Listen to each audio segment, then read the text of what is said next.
Alright, ETV Uganda, thank you so much for watching. Enaje musinzira okuba nti mutulaba amwebale nnyo mwebalire ddala tusinzira makinde Uganda ne tubaweereza okubona ensi yonna. Agakagwawo galaga nti olutalo mu people power lweyongedde okusajjuka era ng'omukulu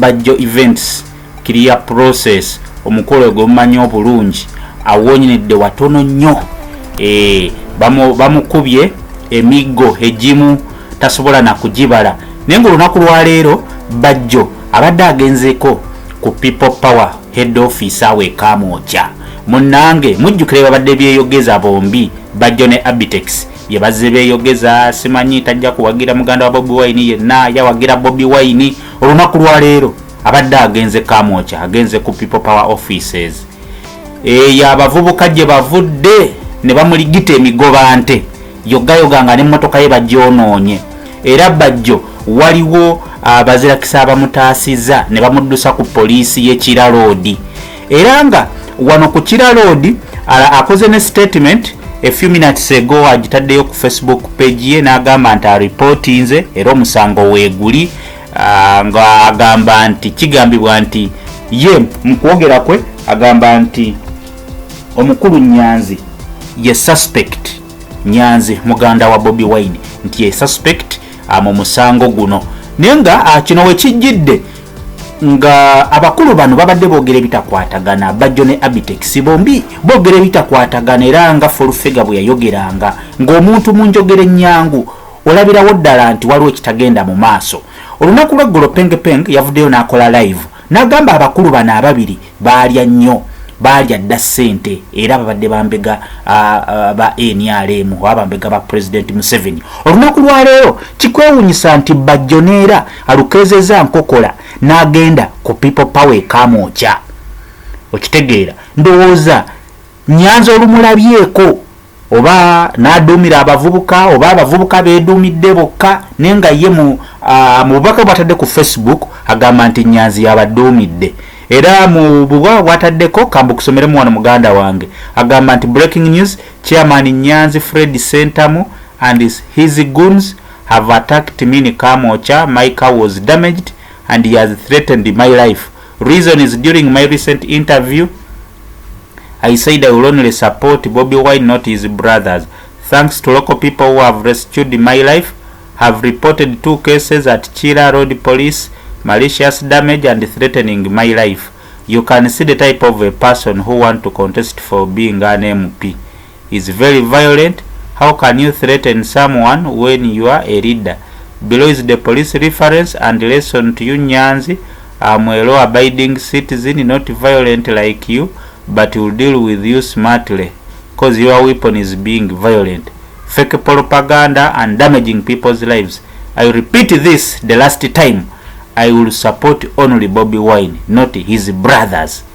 Kakati olutalo luno we lujjidde nga binje bigenda mu maaso ono mubaka batadde wano ku Facebook alagira ddala nti mubaka batadde ku Facebook alagira ddala nti Nyanzi Fred Sentamu yenyigidde direct n'abavubuka be okumutuusaako obulabe.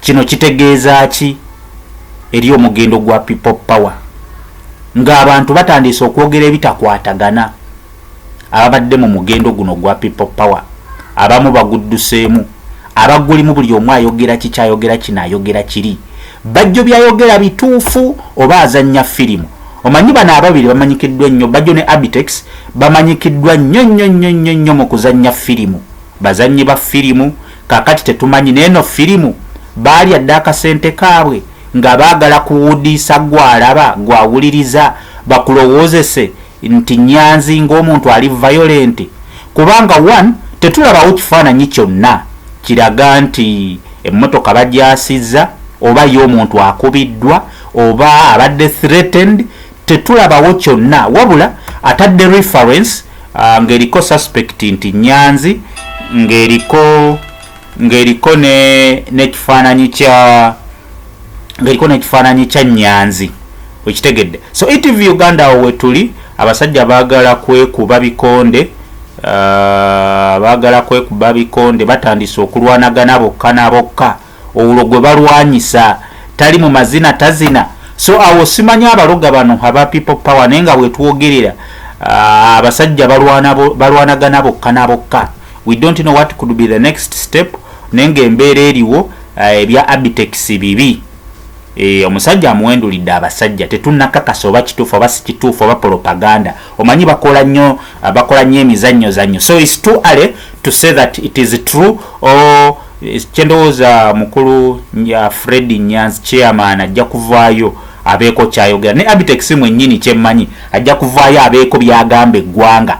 Naye nga bino we bijjidde nga abakulu bano batandise okwogerera obi people power nga bagamba bobiwine simanyi babadde mu struggle simanyi tabalambulako tabakubirako masimu babadde bafuna obuzibu mu kooti tabakubirako masimu wabula nga kigambibwa nti obuzibu bw'abana ababiri buva ku ssente ze batakyafuna okuva ebweru nga kigambibwa nti waliwo mukyalo omu abeera mu America mu Uganda amanyikiddwa nga Juliet Zawedde agwe bali bagamba nti yategese emisinde ejjali ejja people power.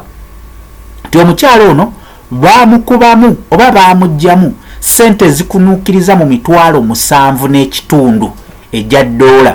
Gwe Munnayuganda ali eyo omutwalo gwa $, gulimu obukadde 35 ku 36. So bwe tuba twogera ku mitwalo 7 tuba tuli mu miliyoni nga 2 ze twogerako wano n'okusoba. So abakulu bano nti ekyasinze okubajja mu people power nti babadde balina engeri gye bakubamu bankuba kyeyo oba abaagala omugendo guno gwa people power nga basinzira mu diaspora nga abakulu bano babajjamu akasente nga bamanyi okujja mu bantu sente nga basolooza bobiwine nti bobiwine omwagalawa ne bafuna sente mu lukujjukujju y'ensonga lwaki emabegakaawo bobiwine yateekawo amakubo amalambulukufu n'agamba nti akasente konna kayite wano enamba yeeno website yeeno temuddamu okugamba mbu ate kino ate kiri. So nti ekintu ekyokuba nti abakulu bano babalabisa tebakyafuna eri kasente ne banyiiga okitegeera okusinziira ku pengepenge obubaka bwe yabadde ateekayo eggulo bwe yatadde ku live page ye. So ekyo kiri mu maaso mu people power balwanagana bokka na bokka. Kakati ono ayogedde bingi namuyita violent n'agamba atajja kubawagira yajja kuwagira bobiwine yekka nenga ekkubo lyakutte ne FULLFIGURE yalikwatako yasooka n'abuzaabuzaawo n'agamba President Museveni simulinaako buzibu nze obuzibu mbulina kubali ba minisita n'amaliriza nga apondoose era nga ensonda eneesigike mu people power ziraga nti abakulu bano si ba people power. Ne mu NRM bagamba Abitex ne Bajjo kyaggwa dda.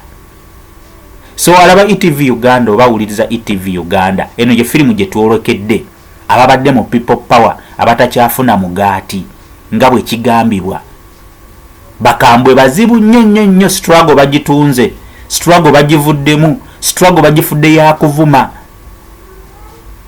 ate nga bebo bulijjo bagamba bannange temuvuma abantu ne Bajjo abadde takyavuma ennaku eziseeka abadde takyavuma abadde ayogera bwogezi mpola ebintu bye n'ajereegerera nenga okwa abadde takyavuma nnyo nga takyalomba nnyo bantu. So nekiteekawo akabonero akayaga nti abakulu bano kuba ne munne kakofiira oba guwandise Abitex yavaayo luli n'agamba nti ye talina buzibu na President Museveni ye talina buzibu naki nenga ebyo byonna n'agamba essaawa yonna ajja kuva mu people power ku addeke ebbali ave mu politics kubanga bimufiiriza sente nnyingi nnyo. So alaba ETV Uganda oyinza okuteekawo komenti yo n'otubuulira eno firimu bazannyanzanye byonna bye bakola biri ku script kiguumaaza baalidde tebaalidde kiki kye bayisaawo Bajjo ne Abitex bayisaawo ki kiki kye baagala okugamba bannakampala bannayuganda mu kaseera kano bakyali mu struggle oba struggle baagiryamu dde ebinyeebwa bakyalina omuntu wa bulijjo nga bwe bagamba oba beenoonyeza byabwe ng'abantu. So muganda wange mbalamusaako mwenna gye musinze okuba nti mutulaba abali mu United Arab Emirates, Dubai, Abu Dhabi, Alain, Ras Al Khaimah, I thank you so much. Abali Bahrain, Jordan, Oman, Saudi Arabia, abali South Africa, abali USA, abali Canada, abali mu China, Singapore, Malaysia, abali mu Europe, Scandinavian countries wonna mwebali nnyo kulaba ETV Uganda. Bwoba oli mpya kindly subscribe. After subscribing nyiga akadaako nenga people power olutalo sematalo lutandise.